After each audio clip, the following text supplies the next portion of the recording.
fall asleep while meditating? It is actually a good thing. Let me explain you why.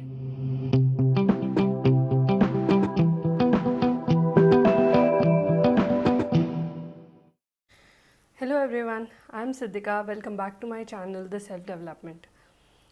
In the previous video, we had seen about the different types of meditation and the benefits of meditation. In this video, I'll tell you about the science behind meditation. So if you have not seen the previous video, I request you to first go and see that video, as this is basically a continuation of the previous video.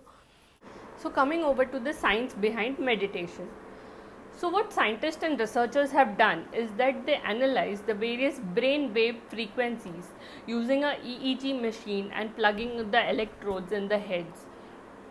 And what they found out was very interesting. So they basically say that there are 5 different types of brainwave frequency. It is called the gamma frequency if it's greater than 30 hertz. If it's 30 hertz is basically the unit in which frequency is measured. If it's from 13 to 30 hertz, it's beta frequency. From 8 to 12 hertz, it's alpha frequency. From 4 to 8 hertz, it's theta frequency, and less than 4 hertz, it's delta frequency. So what is the significance of all these frequencies? It is basically all these frequencies are linked with the various physical activities we do throughout the day. So if you're doing very high physical activity like running, walking, jogging, dancing, all this time you are in the gamma frequency. So what is the significance of gamma frequency? It is basically linked with your greater concentration and retention power. That is the reason why during various self-development courses they ask you to dance or do aerobics in between, so that you have better retention of what they are teaching. The second brainwave frequency is the beta frequency. It is the frequency in which you spend most of your day.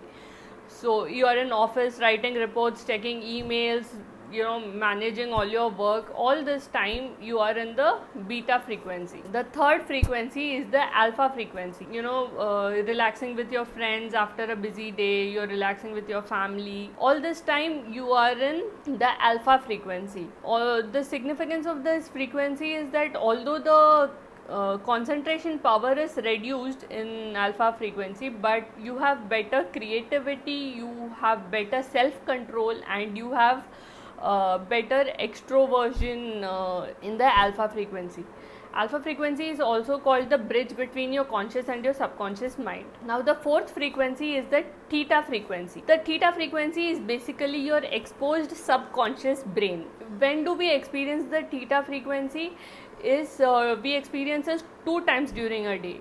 That is just 5 minutes before we completely fall asleep and 5 minutes after waking up. That is the time in which we experience the theta frequency. Anything that we say or do during this time directly gets stored in our subconscious brain. So it is a very important frequency related to meditation. People also say that this subconscious mind, this theta frequency, is usually related to a higher reality, but I wouldn't recommend going that far.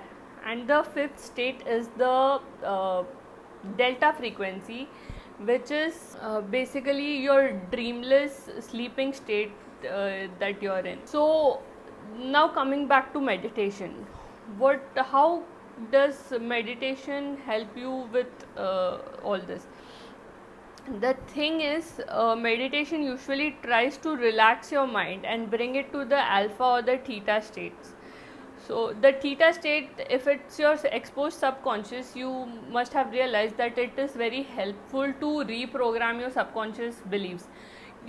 Subconscious mind is the doing mind. It is directly related to your actions. So if you want to improve your actions, if you want to stop procrastinating or be more active, or exercise, regularly exercise, so all these things can be triggered into your subconscious mind when you constantly harness the theta frequency and store it in your subconscious. Now coming over to the alpha frequency.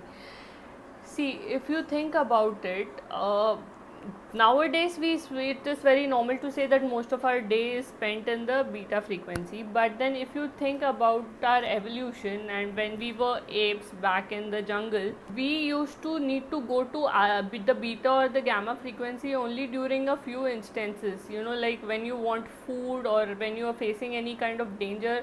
These were the only few instances when you need to go into the beta or the gamma frequency.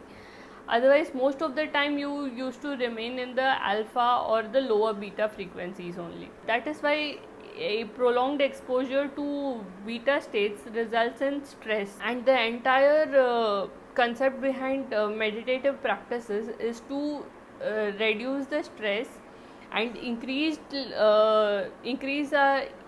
the length to which we are in the alpha state. So when you are able by continuous practice of meditation, you will be able to spend maximum of your day in the alpha state, which is a more relaxed state and a better state to be in, because your left brain and the right brain functions equally there. And it is not in the beta state, it's more about only the left brain. In this frequency, it is about the right brain and the left brain functioning equally. So now, why did I say that it is better to, you know, if you're falling asleep during meditation?